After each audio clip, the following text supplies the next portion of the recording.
Pourquoi ça marche? Il y a certaines vidéos, certaines chaînes, certains créateurs, certains influenceurs, on tombe sur eux, on voit que ça marche et on ne comprend pas pourquoi. Et s'il est bien sûr facile d'analyser a posteriori les raisons du succès, alors qu'en fait, a priori, on ne les connaissait pas, on peut quand même jeter un œil marketing et en tirer quelques clés. Je suis tombé sur une vidéo YouTube par hasard sur mon fil d'actualité qui s'appelait How to Dad, comment être un père, comment faire le père, qui avait 24 millions de vues, qui disait comment parler à un bébé. Des vidéos sur la parentalité, il y en a énormément. Pourquoi est-ce que celle-ci marche mieux que les autres? Je suis allé creuser ça et on va regarder ensemble.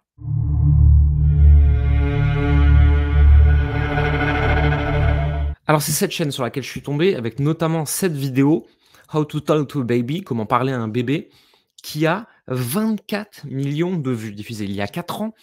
Et donc la chaîne How to Dad, comment être un père, comment faire le père, nous parle globalement de parentalité, comment parler à un enfant, comment mettre un bébé au lit, relâcher un bébé dans la nature, comment laver une voiture avec son enfant, etc.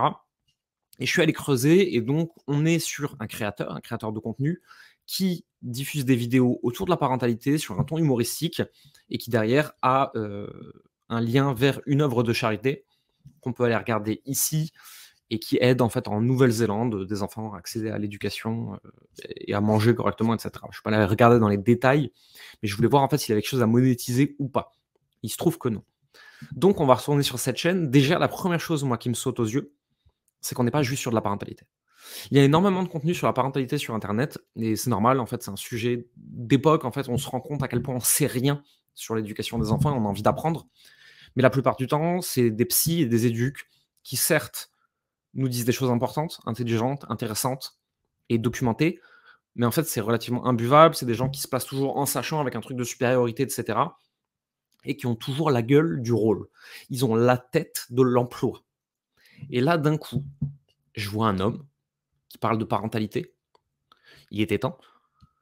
Et le mec n'a pas la tête du papa au foyer lambda.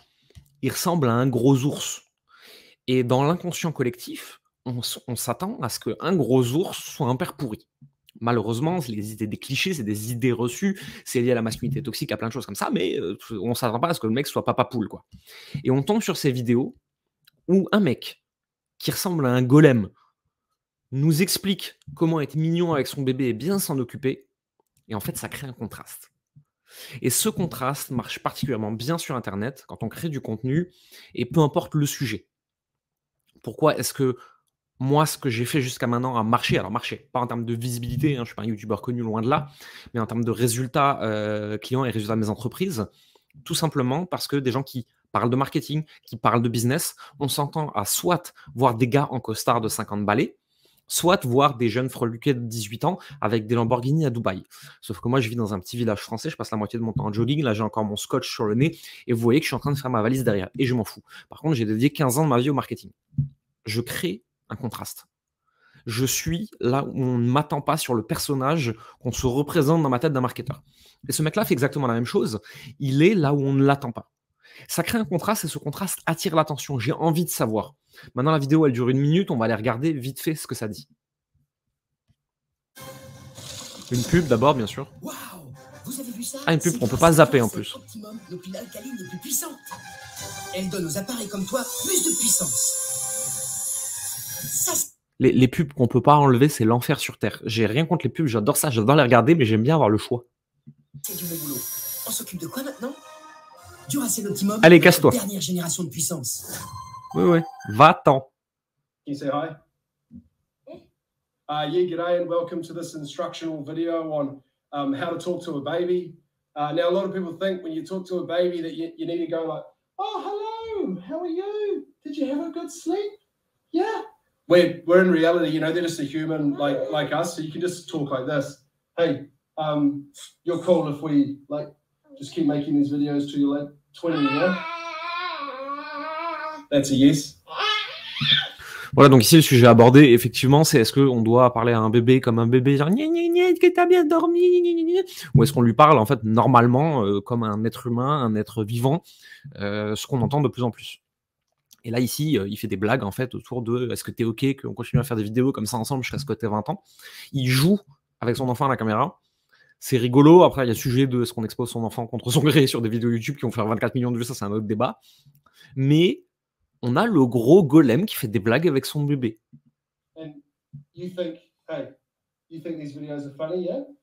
You think, like me, Dad, making these videos is pretty funny, yeah?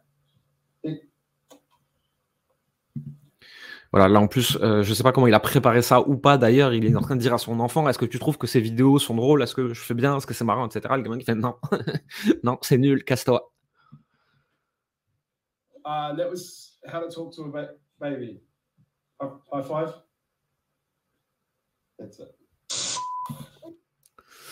Voilà, et c'est ça, c'est drôle, c'est inattendu, ça crée un contraste, mais surtout, encore une fois, si une psychologue austère de 50 ans ou si un homme tout mignon qui a la gueule du cliché dans l'inconscient collectif, attention, je suis pas en train de faire de l'attribution de telle personne est comme ça, etc. Je parle vraiment de l'inconscient collectif, comment malgré nous, on a tendance à percevoir les choses et les gens, et en fait, dans l'inconscient collectif, qu'on le veuille ou pas, pour l'instant, c'est en train de changer.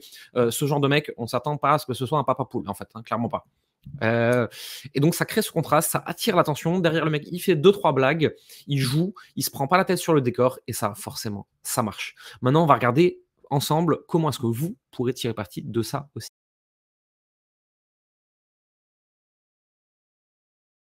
Voilà, alors ce qu'il faut comprendre, c'est que aujourd'hui, peu importe le métier que vous faites, que vous soyez créateur de contenu, que vous soyez influenceur, que vous soyez coach, que vous soyez un pro de l'accompagnement ou freelance ou n'importe quoi, on s'attend à ce que vous ayez une certaine tête de l'emploi et un certain comportement type. Et en allant à l'opposé de ça, en étant vraiment vous-même, comme vous êtes dans la vie de tous les jours, sans essayer de correspondre à une case, sans rentrer dans le moule, etc., vous allez créer ce contraste. Ce contraste qui crée ce sentiment d'authenticité, qui crée ce sentiment de « j'ai un humain en face de moi, il est comme moi, je peux m'identifier ». C'est pas quelqu'un d'ultra bizarre. Si moi j'étais aujourd'hui soit en costume 3 pièces, soit avec ma Lambo à Dubaï, au lieu d'être à l'arrache avec mon suite jaune poussin comme ça, le matin, il est hyper tôt, il est 7h39 quand j'enregistre ça, avec ma valise ouverte derrière, en mode j'en ai rien à foutre, foutez-moi la paix, j'ai vu un truc intéressant et j'ai envie de vous en parler, vous ne m'attribueriez pas les mêmes choses. Alors attention, vouloir créer ce contraste, mais aussi un danger. Puisque je décide d'avoir une gueule et un look qui n'est pas ce qu'on attend et qui a l'air de s'en foutre, je suis obligé d'être ultra pointu sur mon sujet et je suis obligé d'être ultra bon sur mon sujet. Sinon, automatiquement, on va me traiter de pignouf. Et ils auront raison. C'est-à-dire que si j'arrive n'importe comment, en mode j'en ai tellement rien à foutre que je ne m'habille pas pour vous, mais en plus de ça, je ne suis pas capable d'apporter un œil pointu, une expérience pointue, là, je vais juste passer pour un con. Et je pense que ce mec-là, il est vraiment drôle. Je pense que ce mec-là, il apporte vraiment des choses à son audience sur la parentalité et sur ce que c'est la parentalité quand on est un homme, quand on s'occupe de son enfant. Et c'est pour ça qu'il peut se permettre de jouer sur ce décalage. Le décalage n'a de sens que si vous êtes vraiment bon. Faites très attention à ça. Voilà, je voulais analyser cette vidéo à chaud. Si vous aimez bien ces formats, vous savez comment on fait comme d'habitude. Vous cliquez sur les liens dans la description pour aller voir ce qu'on fait avec nos clients. Vous mettez des commentaires pour dire que je suis génial, que je suis trop fort avec mon suite trop stylé et mon truc sur le nez et ma boulette de barbe parce que je joue avec. Mais surtout, n'hésitez pas à partager cette vidéo à quelqu'un que ça peut aider. À plus.